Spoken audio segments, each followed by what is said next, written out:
Hello, and welcome to today's Auth66. So I said yesterday I was going to plan these out a little bit more, meaning I was going to just, to me anyway, meaning I was going to just try to organize my thoughts before I started. And two other people weighed in on why that wasn't the purpose. And I get the idea of impromptu.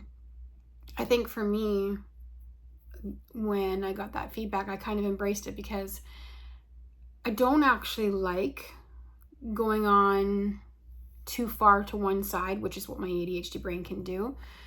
So what I prefer to do is to just make sure I know some of the things I want to hit, and then I give myself it's like bumpers when you go bowling, right? It's like you know that you're not going to go too far off left. And if you've never bowled with me, I will tell you right now that I always use bumpers. I don't care that they're for children. I don't care.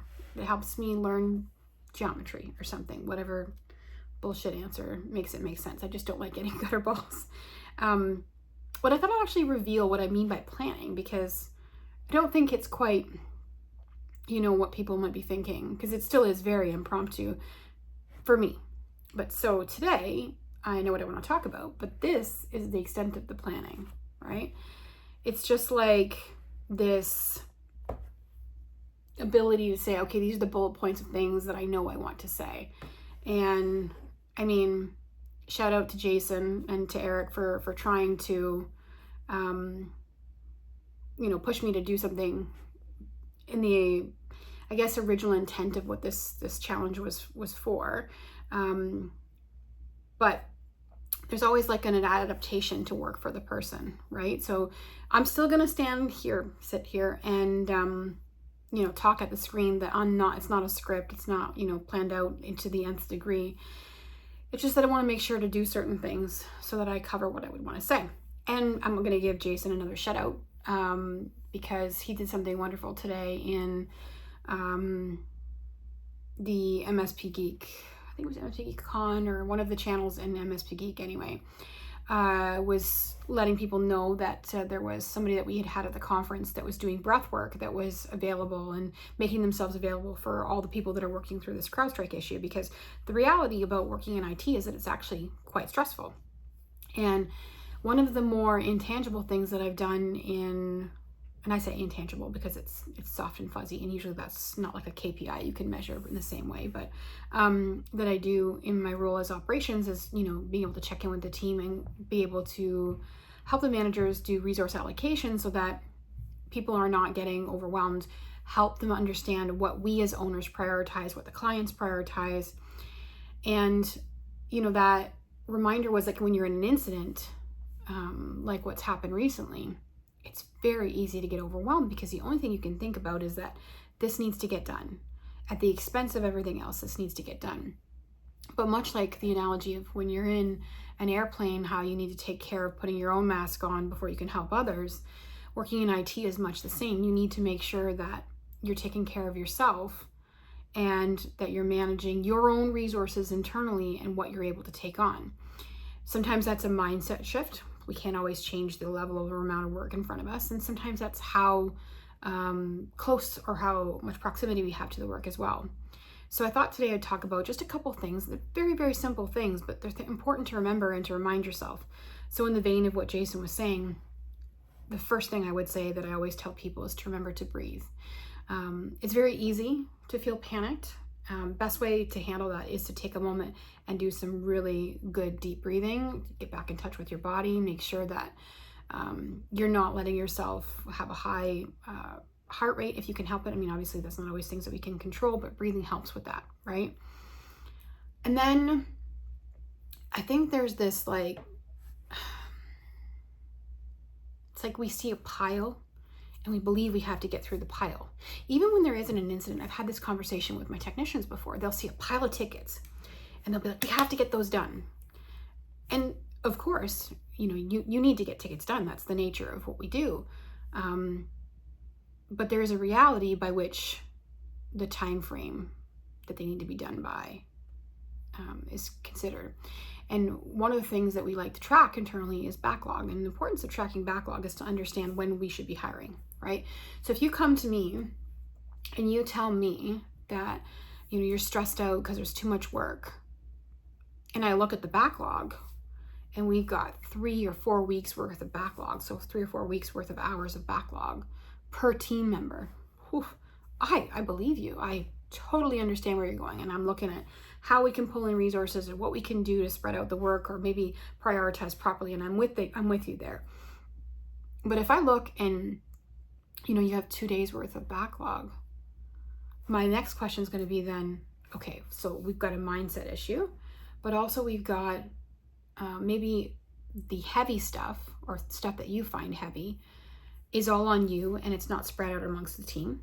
So it changes the direction of what we look at. And sometimes it's really like just down to the fact that we can convince ourselves, that it's overwhelming because it feels like everything has to be done now.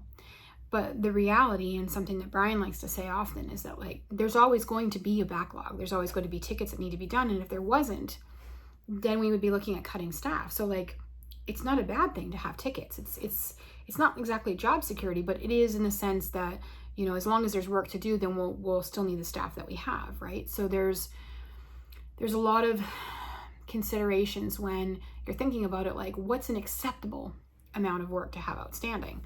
And we communicate that, but even when we do communicate that, it's maybe not often enough to allay the fears from time to time. So it's important to jump in there and be able to manage that, because nobody does their best work from that stressed place, right? I think too, in times of stress, or when we have to have high focus on whatever the task is that we're doing, maybe it's a larger project, whatever the case may be, turning off notifications, turning off your pop-ups that come up, whatever distracts you. Maybe put a sign on your door or cone outside saying, I'm in a moment of needing to focus, whatever your office situation looks like, is important, because you're communicating to other people that you might be overwhelmed, and that communication is key.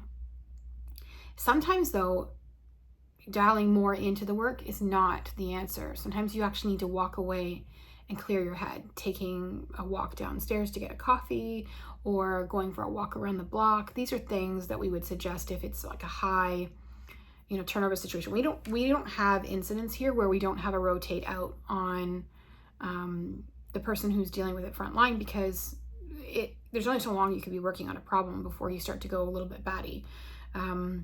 So we have like a rotation of how long they can be on, how long before we bring somebody else in to help, and then how long before we then switch off so that person can go rest and get refreshed. It's just like an important part of managing your resources, not from the sense of coverage, but from burnout. Because if you overtax somebody, or you let yourself be overtaxed, then there's going to be so much more downside to having one person taken out entirely. When you're in the middle of doing something, if it's not something that's talking directly to a customer, we strongly suggest stuff like putting music on, and whatever kind of music that relaxes you. For some people that might be more like screamo music because they're like wanting to get it done.